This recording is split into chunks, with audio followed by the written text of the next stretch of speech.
Comment peindre les rats des clans d'Escaven pour Age of Sigmar, c'est ce qu'on va voir dans cette vidéo. J'utiliserai l'aérographe que très peu et c'est tout à fait remplaçable par du brossage à sec. On va commencer donc avec une couche de base de Khorne Red sur l'entièreté des figurines. J'ai pris du Khorne Red parce que sur d'autres figurines, comme par exemple les rats Ogres ou encore le Lord sur Griff Rongeur, j'ai fait des lavis de Carabo Crimson, qui est du coup une sorte de rouge un peu foncé, un violet. Et donc je me suis dit, une couche de base de Khorne Red qui est un rouge assez foncé, ça sera très bien parce que c'est la couche de base de la majorité des fringues des clans rats. Et c'est aussi du coup l'assombrissement de la peau, et donc du coup plus tard je pourrais juste faire du layer up et on aura une couleur de peau très bien. Ensuite je fais donc un éclairci zénital avec l'aérographe avec du Evil Sunz The Scarlet, et c'est là que vous pouvez utiliser le brossage à sec, vraiment en faisant depuis le haut vers le bas, pas plus pas moins, et ça sera très bien, ça fera quasiment le même effet. Ensuite, je vais passer tout ce qui est armure et bordure de bouclier en Balthazar Gold, exactement de la même façon que tous les autres Skaven qu'on a pu faire.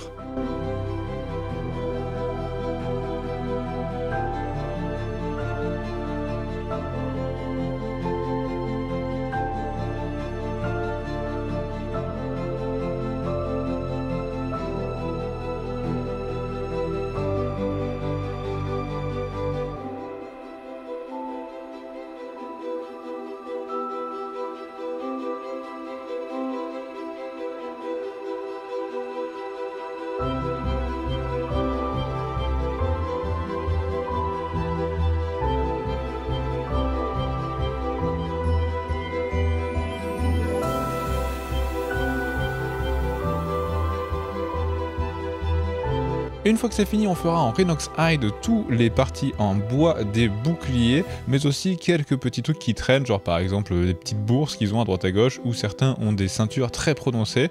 On les fera aussi en Rhinox Hide, et pour ce qui est aussi des manches des armes, on les fera en Rhinox Hide quand c'est nécessaire, parce qu'il y a pas mal de manches qui sont en bois. Et on va également faire quelques parties des vêtements d'Escaven. Souvent il y en a qui sont en deux parties, alors je ne les ai pas tous fait moite Rhinox Hide, Khorne Red, mais une bonne partie pour que ça soit quand même assez diversifié, puisqu'on a quand même 40 rats des clans, ça fait beaucoup, donc il fallait qu'ils aient un petit peu un air différent les uns des autres. Et donc du coup des fois c'est les fringues qui sont en bas, des fois c'est les fringues qui sont en haut, qui recouvrent un petit peu la tête, etc. Ça dépend, hein, c'est vraiment aléatoire, c'est vous qui voyez, juste pour donner de la diversité dans cette armée.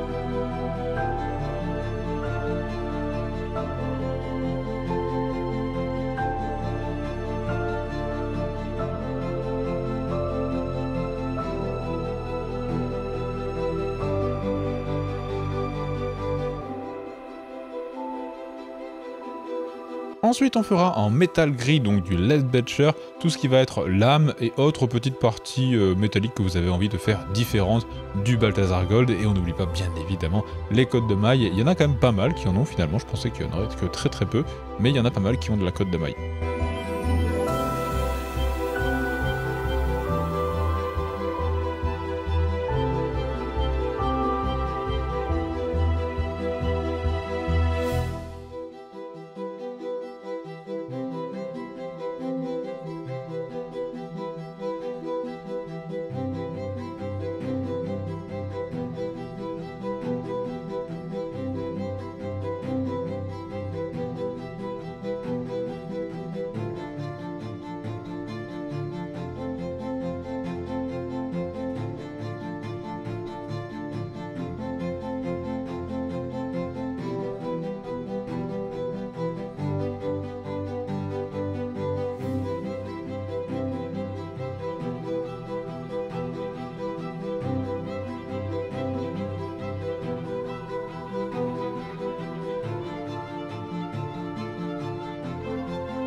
Et une fois que tout ça sera sec, on fera un gros lavis de Agrax Earthshade sur tous les métaux qu'on vient de faire en gris, mais aussi les métaux qu'on a fait en Balthazar Gold juste avant.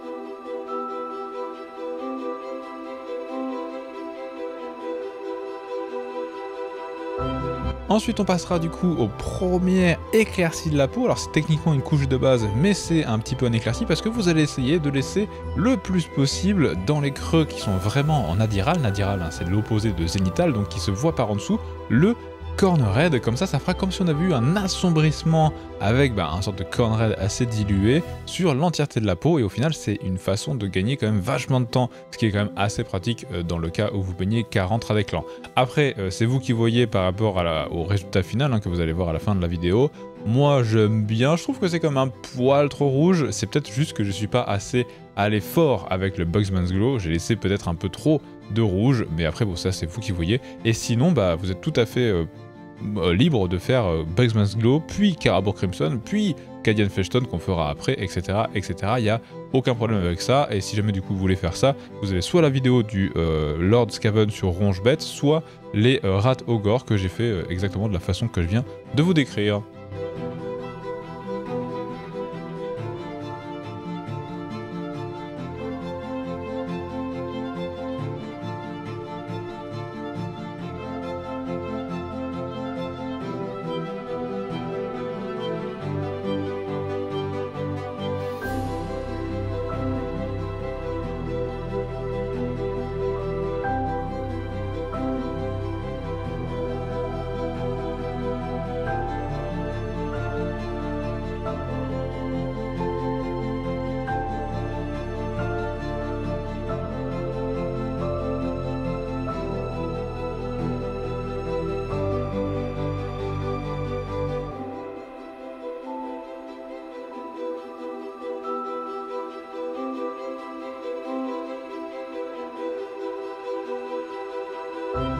Ensuite, on passe à l'éclaircie des métaux avec du Stormhost Silver. Quand c'est sur les lames, des fois je viens tapoter, des fois pas trop, ça dépend. Et pour ce qui est de l'or, à chaque fois je tapote en faisant une sorte de brossage humide, c'est-à-dire que je passe mon pinceau dans le Stormhost Silver sur ma palette, puis je l'essuie sur mon sopalin, et après je viens tapoter un petit peu partout pour faire des impacts aléatoires sur les métaux.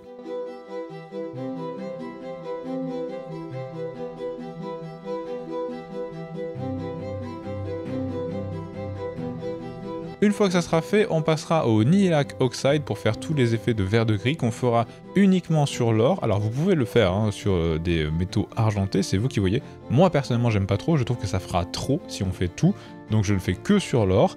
Et je vous rappelle qu'il faut absolument le diluer assez fortement pour un volume de Nihilakh Oxide à 2 volumes d'eau. Ça fait un bon ratio parce que sinon c'est trop fort. C'est une peinture qui est vraiment trop couvrante et trop fort, ça marche pas bien.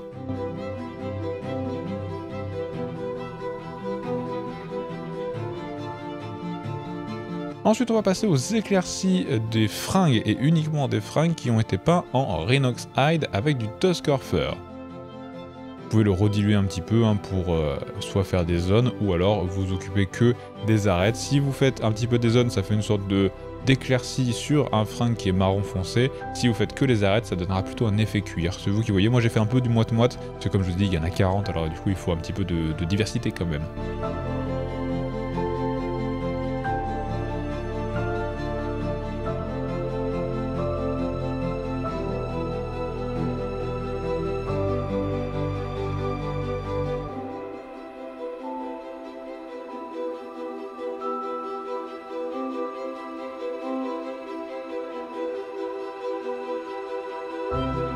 Ensuite, on passe au deuxième éclairci de la peau, ou alors le premier, si vous avez fait la technique standard, comme je vous ai dit tout à l'heure, avec du Cadian Fleshstone.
Et ensuite on passera au deuxième éclairci de la peau, juste très prononcé mais que sur ce qu'on voit depuis le zénith, hein, donc en zénithal, c'est-à-dire par-dessus, avec un mélange à 50-50 de Caden Fleshstone et de Ivoire de chez AK, mais vous pouvez faire un mélange à 50-50 de Cadian et Screaming Skull ou Cadian et Flayed One Flesh si vous voulez un truc un peu plus clair.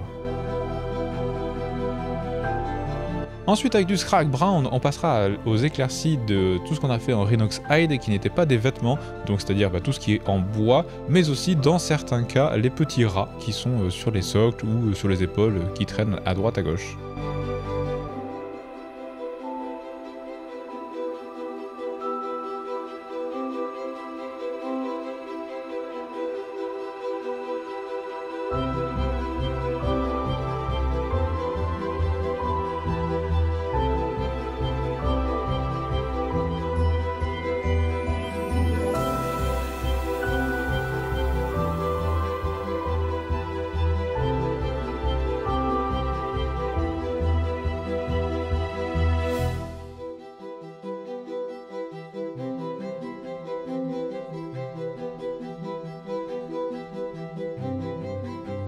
Et c'est déjà terminé pour ces figurines, il ne restera plus qu'à faire le socle. Alors moi je fais mon schéma que je fais depuis le début de la boîte Scaventide, à savoir Rhinoxide sur le socle, une fois que c'est sec, brossage à sec de Ballard Brown, des petites touffes d'herbe et terminé.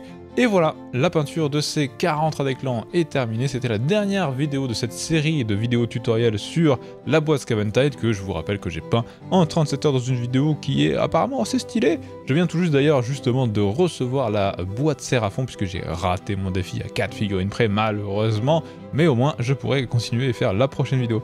Merci beaucoup d'avoir suivi, j'espère que ça vous a plu. Pensez à vous abonner du coup pour voir la suite de mes petites aventures. Si vous voulez soutenir la chaîne, vous avez Tipeee, Patreon en description ou alors payez aux figurines moins cher avec Wayland, premier lien de la description. Non seulement vous paierez 30% moins cher aux figurines, mais en plus je récupérerai 5% sans coût supplémentaire pour vous. C'est un autre moyen de soutenir la chaîne qui est très sympathique.